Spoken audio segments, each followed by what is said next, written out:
വൈജയുടെ നാശത്തിന് തുടക്കം കുറിച്ച് മനു.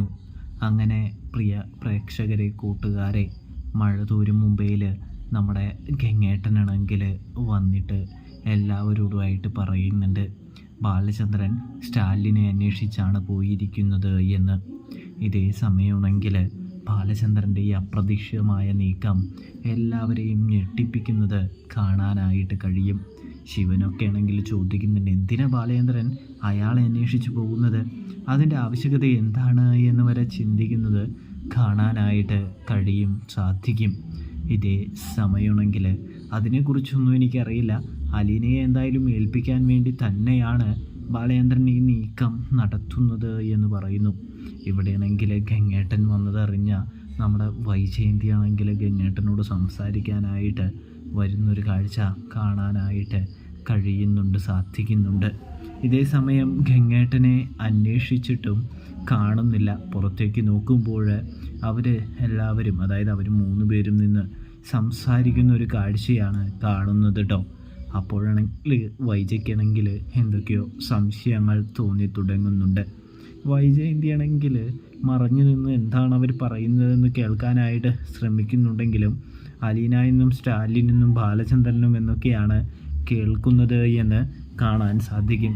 ഇതിനിടയിൽ അലീനയുടെ ജന്മരഹസ്യത്തെക്കുറിച്ച് അവർ സംസാരിക്കുന്നതും ഇവർ കേൾക്കാനായിട്ട്, അതായത് വൈജയന്തി കേൾക്കാനായിട്ട് ഇടയാകുന്നുണ്ട്.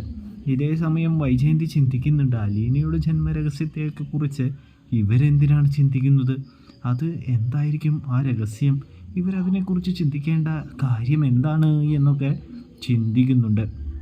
അങ്ങനെ ഇവരിങ്ങനെ എല്ലാവരും ഇരുന്നു കൊണ്ടിരിക്കുന്ന സമയമാണെങ്കിൽ, അതായത് നമ്മുടെ ഗംഗേട്ടൻ കൂടാതെ തന്നെ ഇവൻ മനു പിന്നെയാണെങ്കിൽ ശിവൻ ഇവരിങ്ങനെ ഇരുന്ന് ചായ കുടിച്ചുകൊണ്ടിരിക്കുമ്പോൾ വൈജയന്തി വന്ന് വൈജയന്തിയുടെ സംശയങ്ങളൊക്കെ തീർക്കാനായിട്ട് ഒരുങ്ങുന്നുണ്ട്.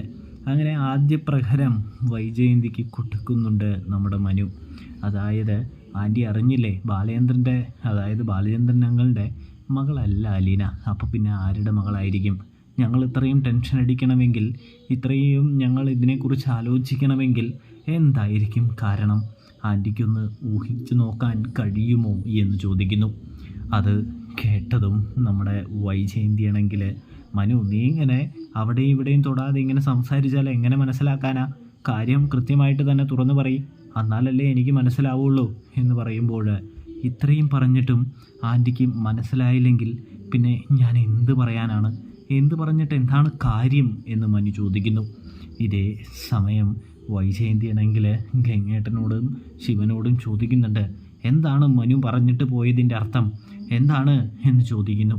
ഇതേ സമയം അതിൻ്റെ അർത്ഥം നിനക്ക് മനസ്സിലായില്ലേ വൈജയ് എന്ന് ചോദിക്കുന്നു. ഇതിനാണോ നീ ഇത്ര ഡിഗ്രിയും PhD ഒക്കെ എടുത്തിരിക്കുന്നത് എന്ന് ചോദിക്കുന്നു. അത്രയും പഠിപ്പുണ്ടെന്ന് പറഞ്ഞിട്ട് സാമാന്യ ബുദ്ധി പോലെ പ്രവർത്തിപ്പിക്കാനുള്ള കഴിവ് നിനക്കില്ലേ എന്ന് ഗംഗാധര മേനോൻ ചോദിച്ച് വൈജയന്തിയോട് ചൂടാവുന്നു. ഇതേ സമയം വൈജയന്തി ഇരുന്നും കിടന്നൊക്കെ ഇരുന്ന് ആലോചിക്കുന്നുണ്ട് എന്ന് കാണാനായിട്ട് കഴിയും. ഒടുവിൽ വൈജയന്തിയും ആ രഹസ്യം മനസ്സിലാക്കുകയാണോ, ആ സത്യം തിരിച്ചറിയുകയാണോ എന്ന് കാണാനായിട്ട് കഴിയൂട്ടോ. അപ്പോൾ റിവ്യൂ ഇഷ്ടപ്പെട്ടാൽ ചാനൽ മറക്കാതെ ഒന്ന് സബ്സ്ക്രൈബ് ചെയ്ത് സപ്പോർട്ട് ചെയ്യുക. തെറ്റുകുറ്റങ്ങൾ കാര്യങ്ങളുണ്ടെങ്കിൽ ഒന്ന് ക്ഷമിക്കാനായിട്ട് ശ്രദ്ധിക്കുക. വീഡിയോ ഫുള്ളായിട്ട് കാണുക, സബ്സ്ക്രൈബ് ചെയ്യുക എല്ലാവരും, കാണുന്നവരെല്ലാവരും കേട്ടോ. അപ്പോൾ എല്ലാവർക്കും താങ്ക്സ് ഫോർ